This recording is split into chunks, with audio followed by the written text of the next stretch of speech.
Bob Marley says, in the abundance of water, the fool is thirsty. That can be true of many of us Christians. We are living in the grace of God. In the abundance of blessings of all sorts, yet we lack so many things. And the Bible says that we should seek the kingdom and all other things will be added unto us. Amen. Many of us seek the kingdom, but very few is added unto us. And we wonder why. Why is it that we come to church, we pray, God is blessing one person, is not blessing us. He's blessing other people out there. Even sinners are being blessed and we are not being blessed. And we don't look into ourselves and see what we are doing wrong. But if we look at the passage of today, we can begin to have an insight as to where the problem could lie within us or around us. And you see here, it says from verse 19, it says, when thou cuttest down thy harvest in thy field, and hast got a sheaf in the field, thou shalt not go again to fetch it.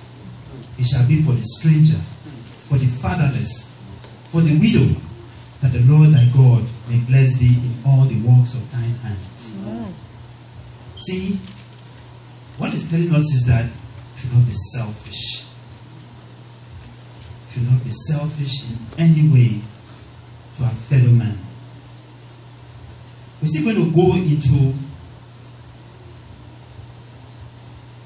some of the meanings of the words that we have just read.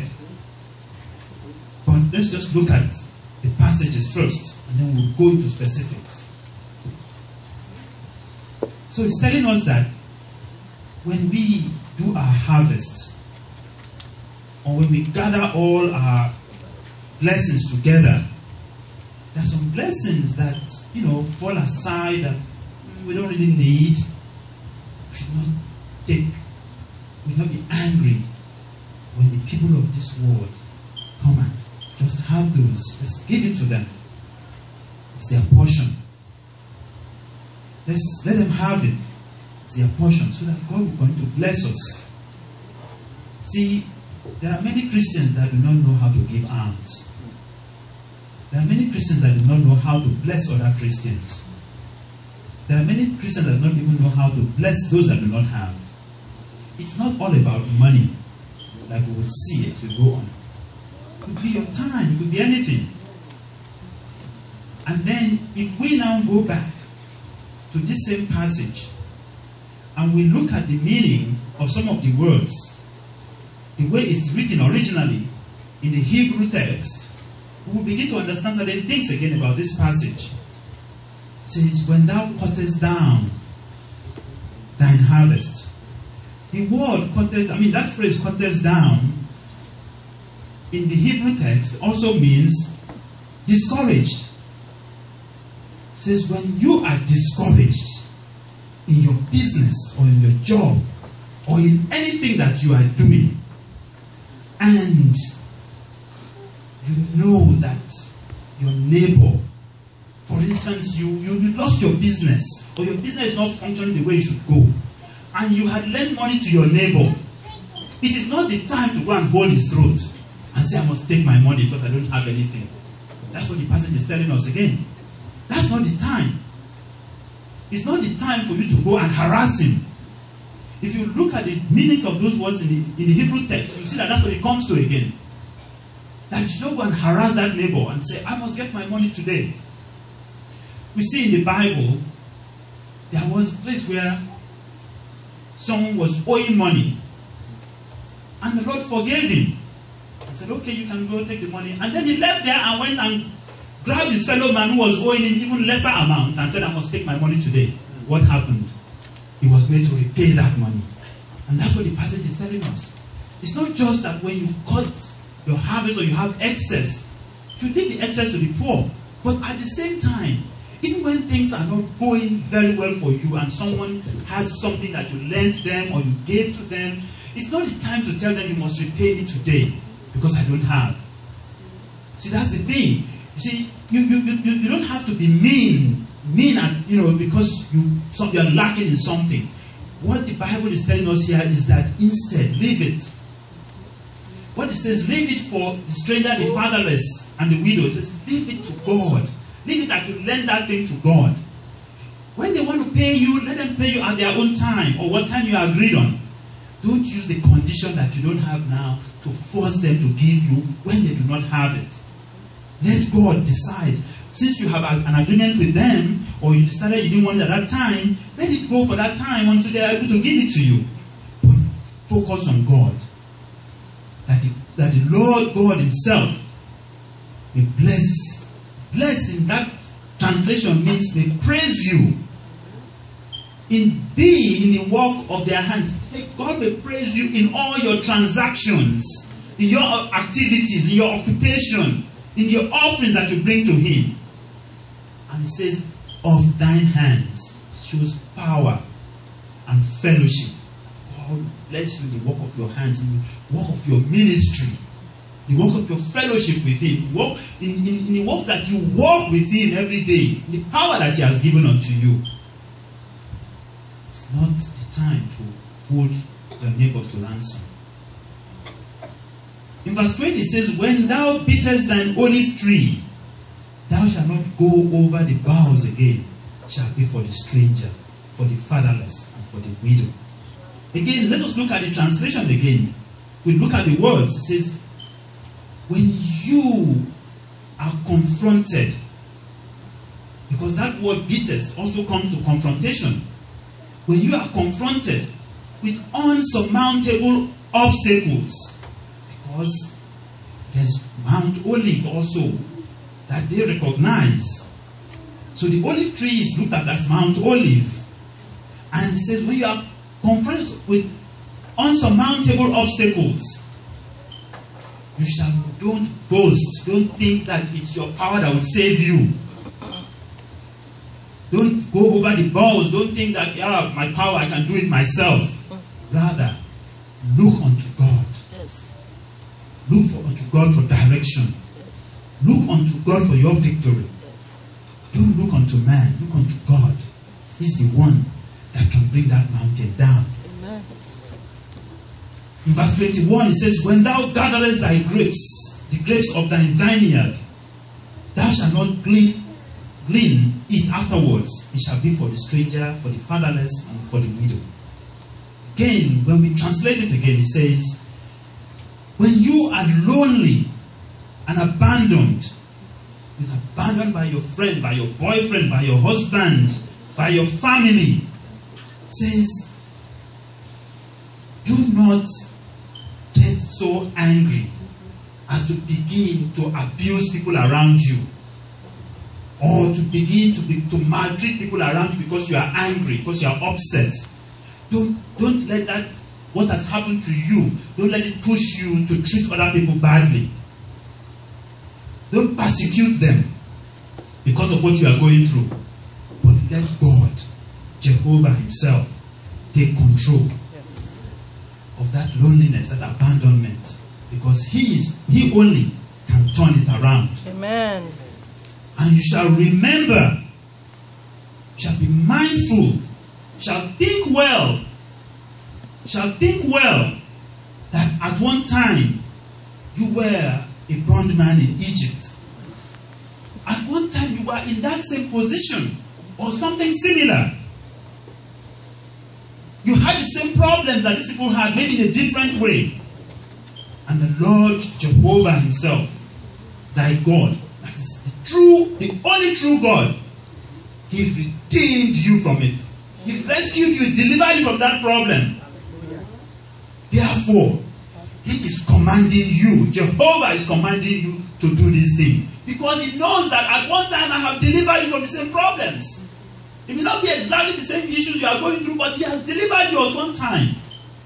So He's saying now, for that reason, look back and don't retaliate or get angry with these people if they come to you, or if you have a problem going on in your own life. Don't take it out on other people. Now we're going to go into those verses verses and look at some specifics. Firstly, if we look at 24, 19, 20, and 21, it starts with when thou. When thou. If we look at 18, it says, but thou. And 22 says, and thou. Now, what are these specifics going to look at? The first one is the word when. Starts with when thou. When. At any time. When means two things. Stands for time and circumstances. When, anytime, you have to observe this commandment. Under any circumstance, even when it's not going well for you, which is why we translated those verses in the Jewish text, the way the words also mean in Jewish text. You see that it's telling you that even under these circumstances, do not take it out on your neighbor or your fellow Christian. Because there is God that's there to redeem you. So it's important that we put that word when in our hearts. At any time, under any circumstances, we are to obey these commandments. Then the word thou is so important. The word thou, in fact, I had to really go and read about somebody's writing to just grasp it. The word thou means everything living. Everything that God has created that is living, that has breath in it. That's what the word thou entails. Mankind, everything. And the word thou has three things in it. The first one is sensitivity. The second one is formality. And the third one is respect. So if God says when thou, what God is telling you that He's sensitive to your situation. He's dealing with you in a formal way. And He's showing you respect. So if God Himself can show you respect and is sensitive to your situation, what stops you from being sensitive and respectful of your fellow man's situation? We see the word thou. It also means you. But at the time, the word thou was used because it had a different meaning from the you that we talk about today. Some people even interpret the word thou as you all. See, because it has a deeper meaning than just you. Thou is a relationship word. That is why you see it always in the Bible. Thou shalt not commit adultery. Thou shalt not do this. It's a relationship word. And you will see when God was going to show that He was establishing a relationship with Moses, what did He say? I am that I am. That is my name. Thou and I am are almost the same thing. I and thou, they are almost the same thing. They're just different parts of the same grammar. So we see God says, I am that I am, which I exist. I transcend time and space. I exist. And that's the thing we're looking at today. God is using the word thou. He's saying that it has nothing to do with a he or a she or a goat or anything. It's everything that has breath. Thou is everything that has breath. It refers to everything we represent as a whole. There are no barriers with thou. It's everything that relates to creation. It's a dialogue word between us and God. And that relationship we must always respect. Because God Himself, Jehovah, is the final and ultimate thou. So it's important that we understand these two words, when and thou. We see that in using thou, God has given us the respect. He has respected us to start with. He has shown sensitivity with what we are going through, with our lives, with everything, our circumstances, our time. So now He's commanding us because He expects us now to show Him that same sensitivity and respect and do His commandment unto our fellow man. I'll tell you a short story. It's a story that will lead us to other things. And it's the story about King Mandiok. Kim Mandiok was a Korean lady. She was an orphan. Not an orphan, really. She was abandoned by her father. When she was born, her father didn't know that she had a child. Because he was in exile, didn't know he had a child. So the child was taken and given to someone to take care of. And the elderly lady that took care of her raised her because she was doing business. She raised this young girl to do business, to sell things. And this young girl grew up in this business, became very, very rich. She became so rich that she had enough money to construct her own boats, to buy things from Japan and other countries and bring to Korea. That's how wealthy she was. But one day something happened in Korea. There was famine. There was drought. All the crops perished. And this lady had anticipated that something would happen. She had begun to see some scarcity in rice in Japan, in Vietnam, in those countries. So she went out and bought all the rice she could buy from everywhere possible and opened a big warehouse and stored all the rice there, planning that when the whole thing collapses, she will make money. And the thing collapsed. The drought came. Everybody, but there's one thing she didn't think about. She didn't think that the people would die. And people started dying. Left and right, every day they were carrying people out in wheelbarrows. They were dying, they were dying. And then she sat down, and when she opened the warehouse one morning, she just looked at rice everywhere. Up, down, everywhere was rice. Bags of rice that she was planning to sell to make more money. Then she called her servants and said, take this rice out and give it to the poor people. Give it to everybody. Keep giving them until the drought is over. And she fed those people in that town until the drought was over. Finally, it became the charity was so great that the king heard about it and decided, who is this woman? I need to honor this woman. So the king invited her and asked her, what do you want? I will honor you for doing that, for saving our people. She said, nothing. The king was stunned. He said, nothing. He said, yes. Then the king said, so I need to understand why you did it then. Then she said, look, I have money. I still have money. So I don't need money. If these people all die, when I start my business again, who will buy them?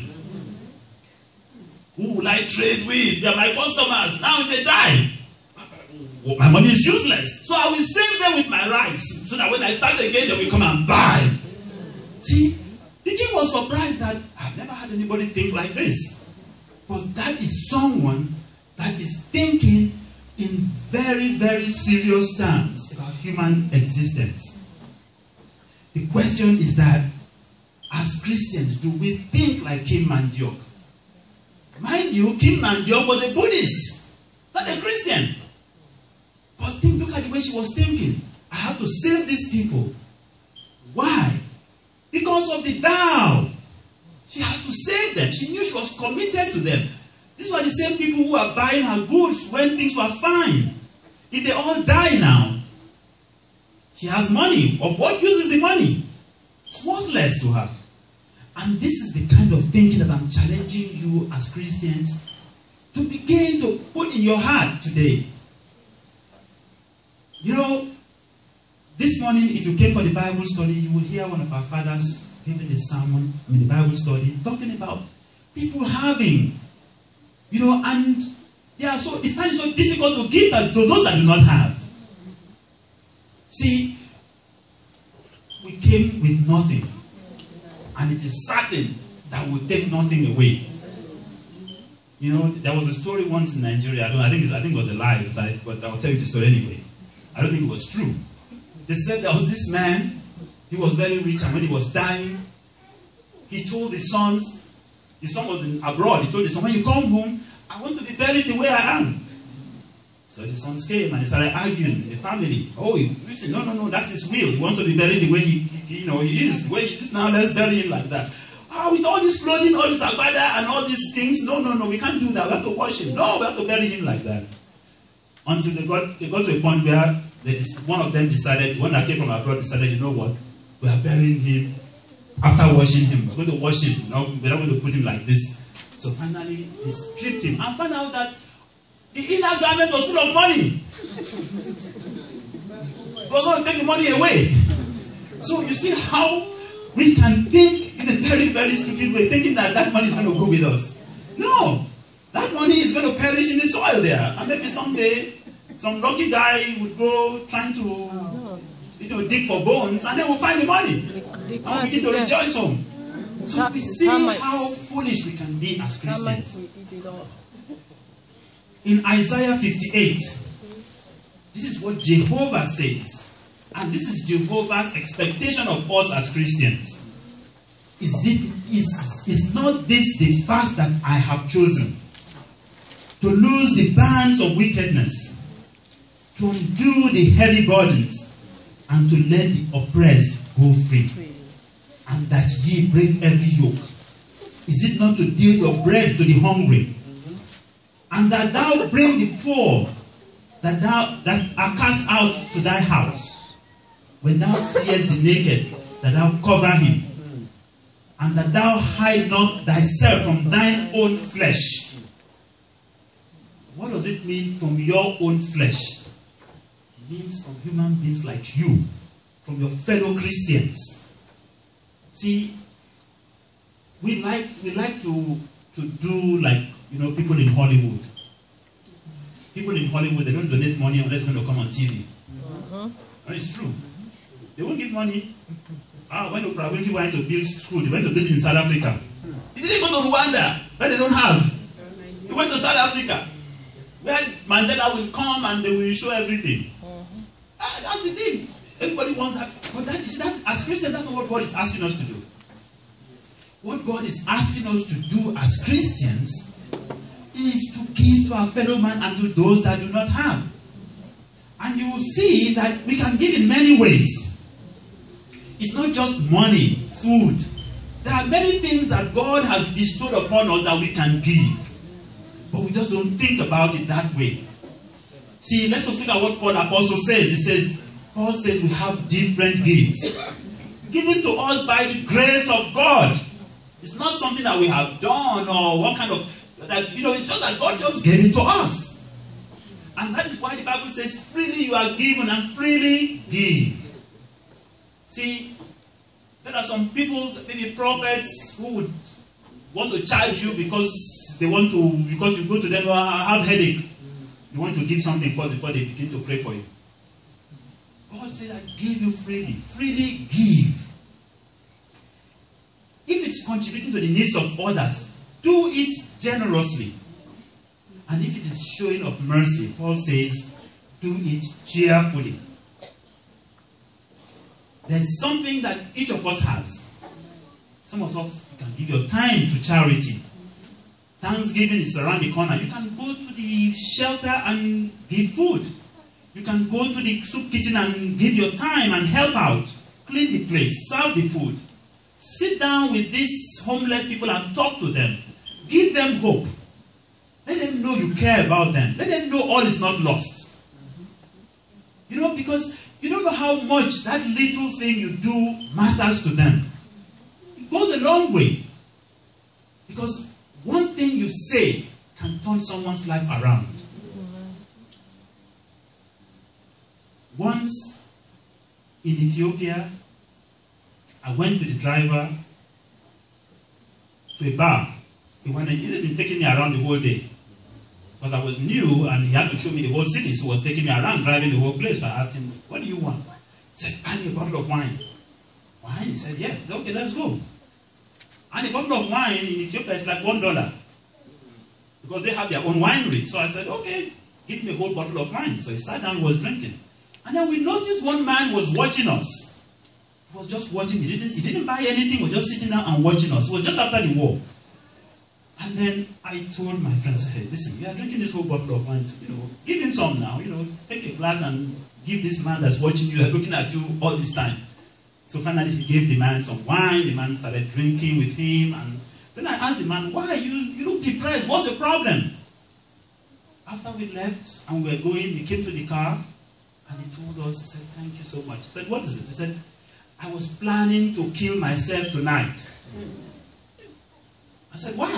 He said, after the war, he lost everything. His houses, everything. And he has no job. He said, I go home and I see my children. I can't stand it anymore. I've had enough. Tonight, I was just planning that when I leave that bar, it's over. And believe me, if you know Ethiopians, they tell you it's over, they're going to do it. They don't think twice about doing something like that. They do it. Because they still believe strictly in Old Testament way of life. Whatever they decide they do. So we started, talking to him, you can't do that, things like that. But see how little a glass of wine can save someone's life. So you don't worry about what you do. You let God finish the job.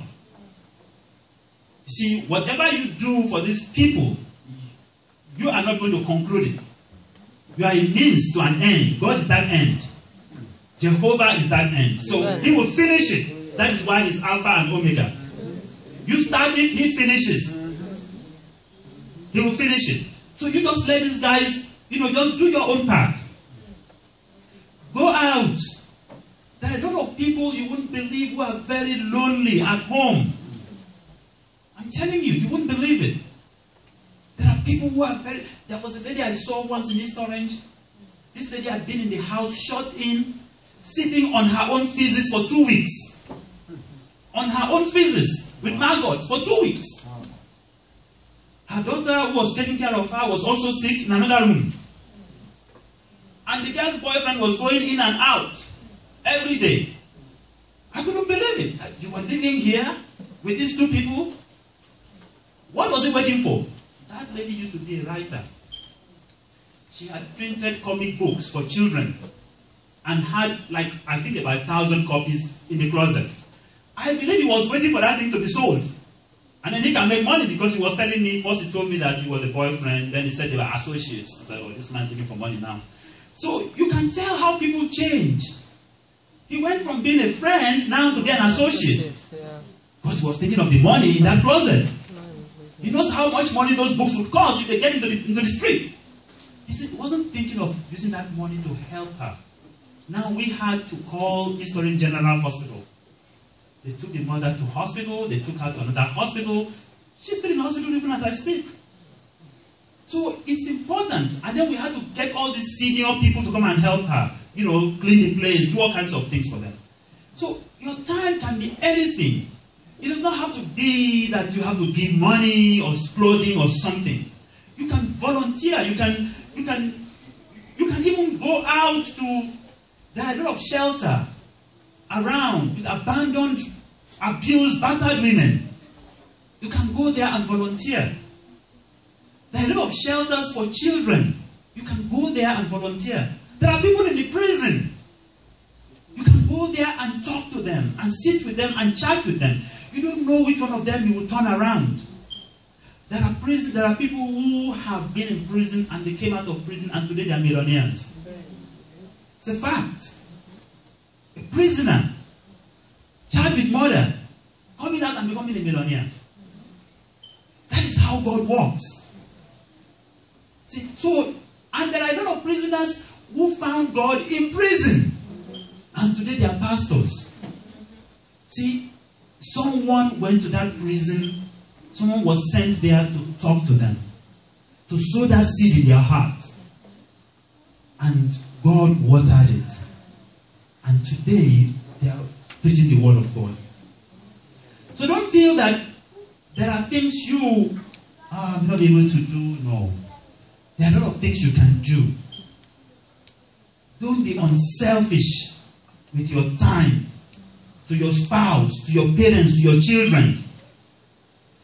There are some people who think of their job more than their children. Everything is my job. I want money. I want to make money. I want to make money. And your child is sitting there looking at this person and saying, I don't even know this father again. Because every day he's out there making money. But he forgets that that child is that love.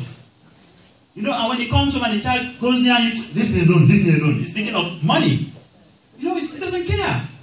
That love is so important. And some of them, they come home, they are so mad that their wife cannot even say hi. When he looks at his face, let him finish. No.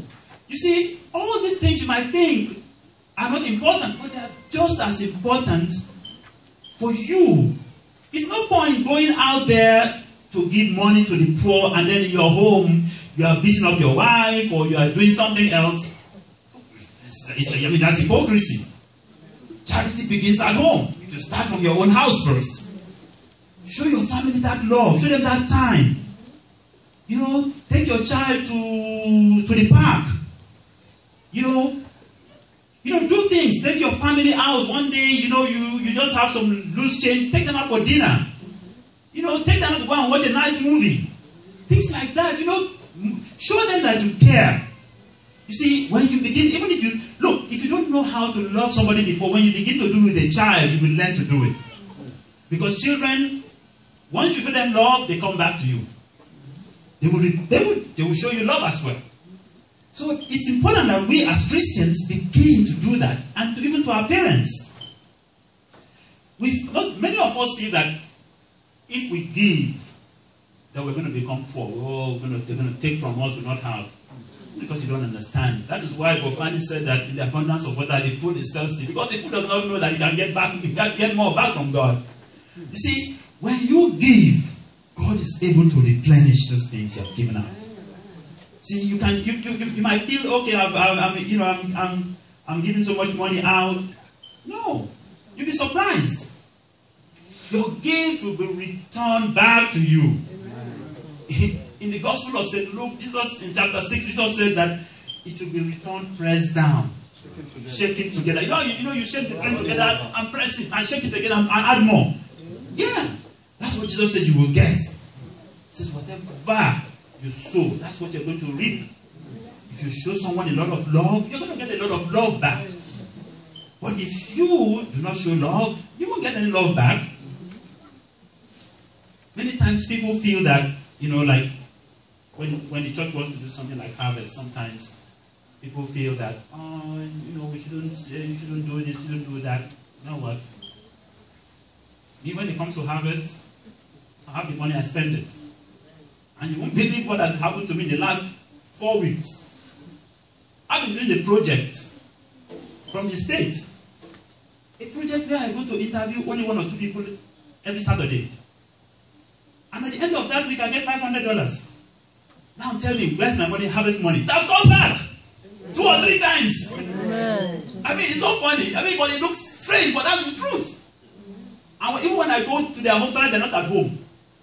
I go back and just document that, well, they're not at home, I still get paid. I mean, they call me from the state and say, oh, somebody came from Guinea. Oh, he has Ebola. Go and check him at home. I check at home, they still pay me. And I go there, nothing wrong with the patient, they still pay me. See how God brings your money back. So when it comes to doing things in the house of God, don't hold back.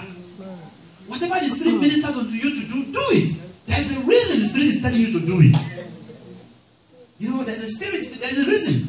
And as you do it, because sometimes the blessing is around that corner. And God is saying, wait, you want that blessing, right? Let me see what you do for your fellow man first. And somebody would come to you at that material time. So it's important that as Christians, we should open our hearts to our fellow man. There are some things that I consider the laws of charity. And I think every Christian should be able to learn from some of these laws. I mean, they're not the universal laws. I guess I just conjure them from my head. The first one is that charity for a Christian is an obligation. It's an obligation. You have to do it. You see, it's like Muslims. Giving alms is an obligation. Even if you don't want it, they give it to you. Because they know why they have to give it to you. They know why. See, and if you look at even Jesus, every time he mentions it, give alms, do alms, give alms, do alms. Jesus knows why he's saying that. He said, when you are doing it, do not let your right hand know what your left hand is doing. Do it from your heart. Be sincere with it. Because that is where you get your blessing. Pure religion, undefiled before God, and the Father is this, to visit the fatherless and the widows in their affliction, and to keep yourself unspotted from the world. The following words, stranger, fatherless, and widow, you will find throughout the Bible. It is the responsibility of every Christian to provide for and to look out for the welfare of the less privileged. It is a crucial obligation. That is why in this passage, Jehovah says, therefore, I command thee to do this thing. He's commanding you because Jehovah knows he wants to bless you thereby. When God created people, he didn't say he created everybody equal. And he knows that he didn't create everybody equal. He gave some more, he gave some less. But with the belief that those that have more will provide for the less privileged. See, it's so important, and that's why we see that in the Bible, Jesus keeps going over that over and over as well. So it's important for us as Christians to put this in mind. A good example is the story of Ruth and Boaz. If you go to that story, it's so beautiful. You will see how Ruth, trying to be nice to her mother-in-law, she decided, look, I can't sit in your house. My husband is dead, and I have to take care of you, and I expect you to feed me. You are old. No, let me go and walk and feed you. So she said, okay, do as you will. So she went to a farm. And she went to Boaz's farm. And she started asking the young men, when the thing falls, let me pick it up. And because they believed that too, they allowed her to pick those, to glean whatever was falling.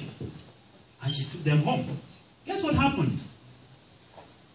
Because she showed that kindness to her mother-in-law, Boaz noticed her. See how God works. She showed kindness to her mother-in-law. Boaz now starts wondering, hey, who's that lady there?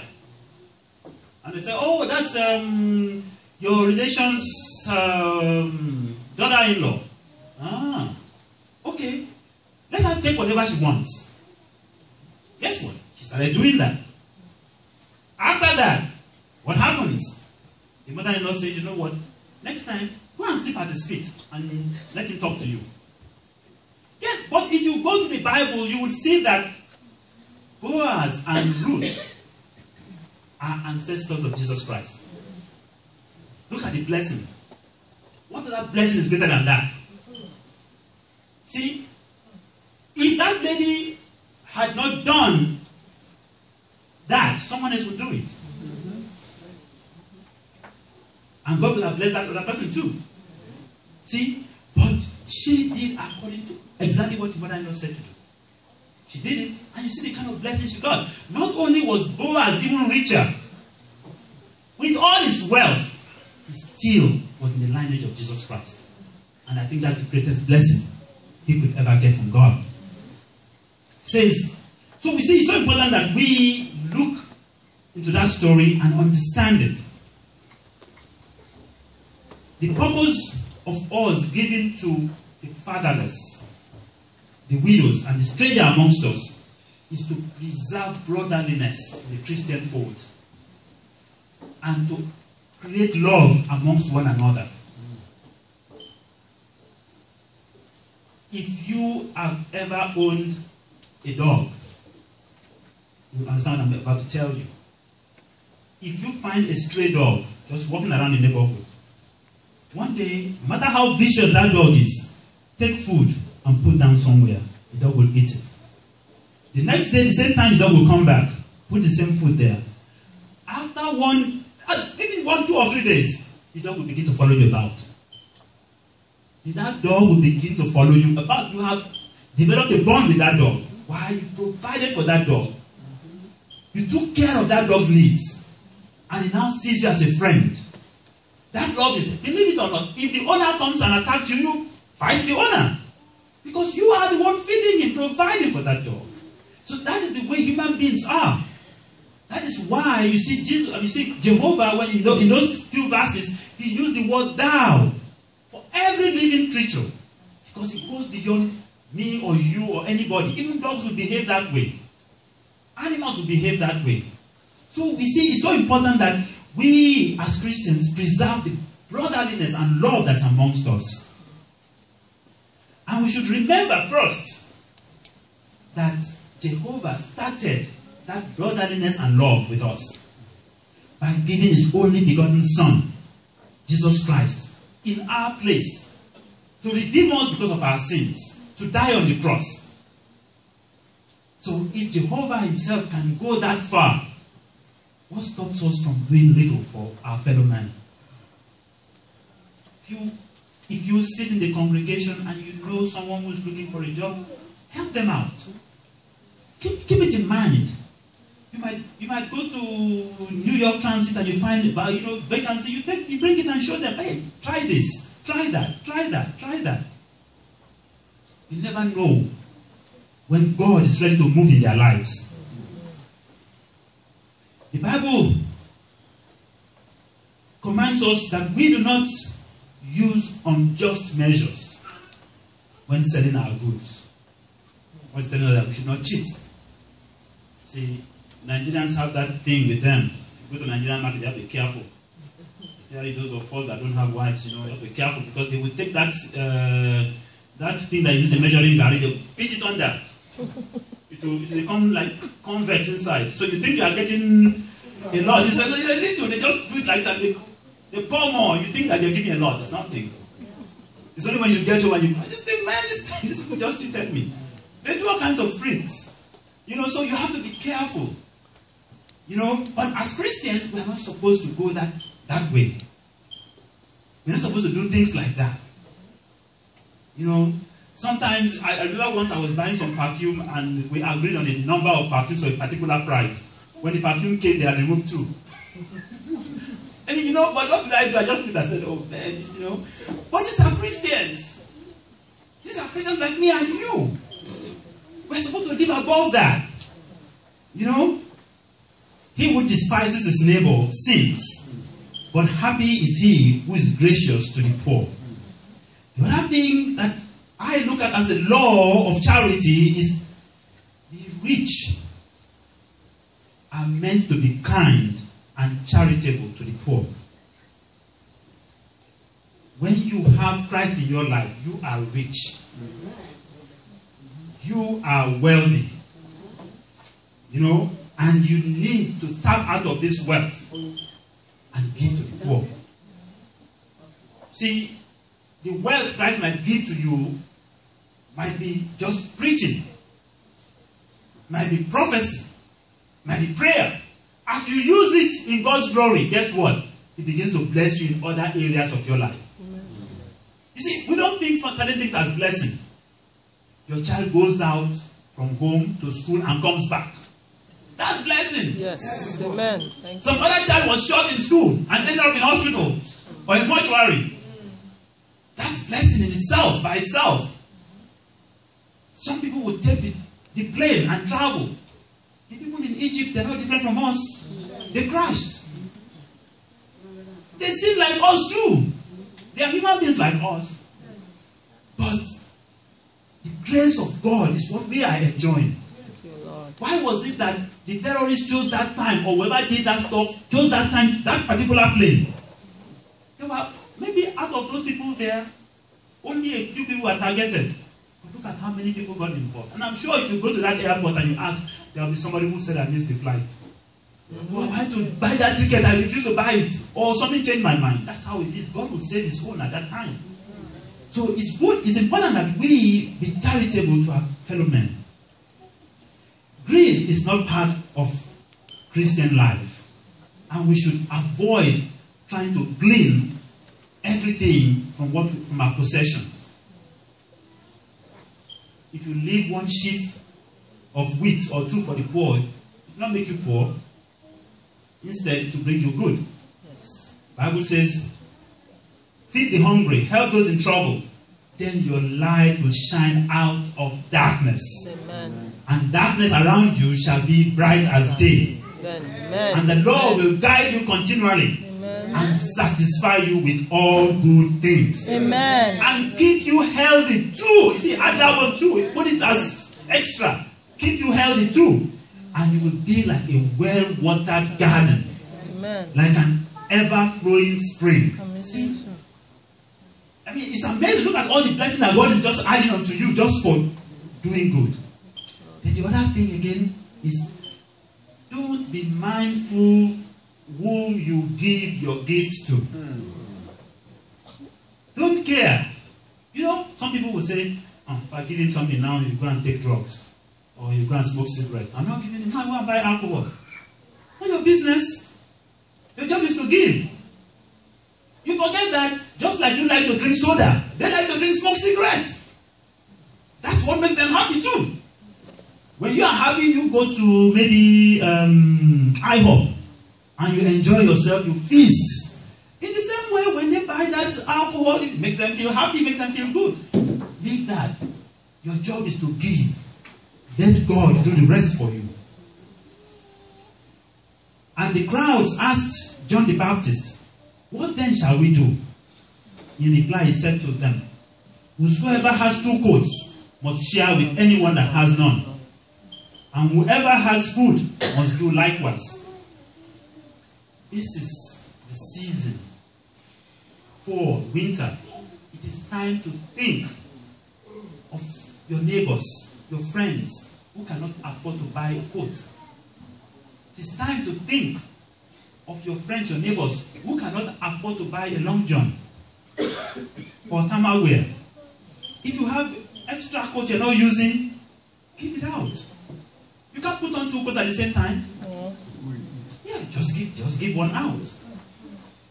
If you go to the store to buy thermal wear and you find one that is cheap and effective, buy it for them.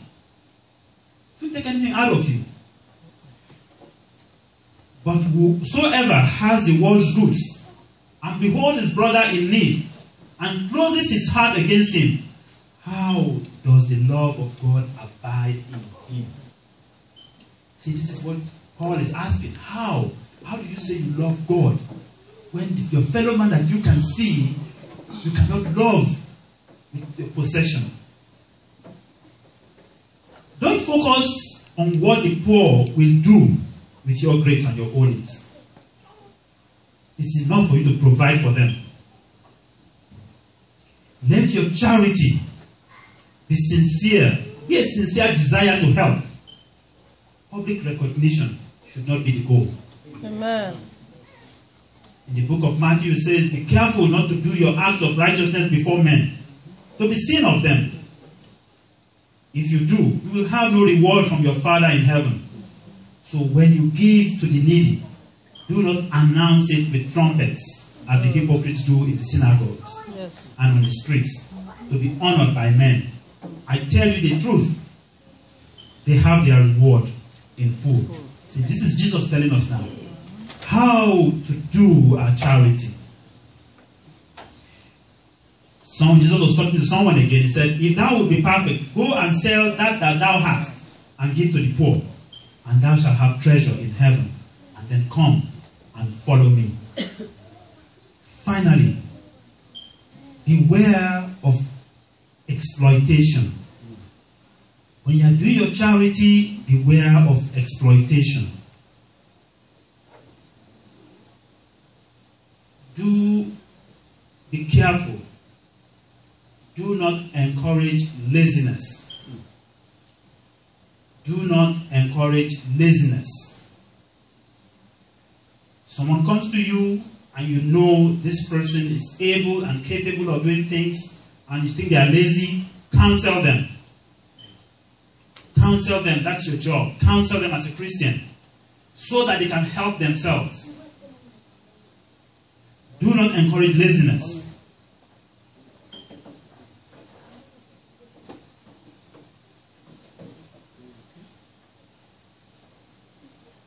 Says, if there be among you a poor man of any of your brethren within thy gates, in thy land which the Lord thy God giveth thee, thou shalt not harden thine heart, nor shut thine hand from thy brother, but shalt open thine hand wide unto him, and shalt surely lend him sufficient for his need in that which he wanted.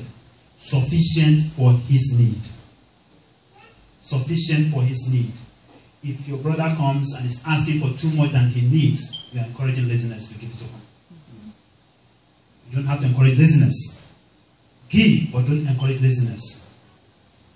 Finally, it says, let us not love in word, neither in tongue, but in deed and in truth. And behold, I come quickly, and my reward is with me, to give every man according as his work shall be. I am Alpha and Omega, the beginning and the end, the first and the last. Blessed are they that do the commandments of Jehovah. They shall have right to the tree of life, and will enter through the gates into the city. Thank you for listening.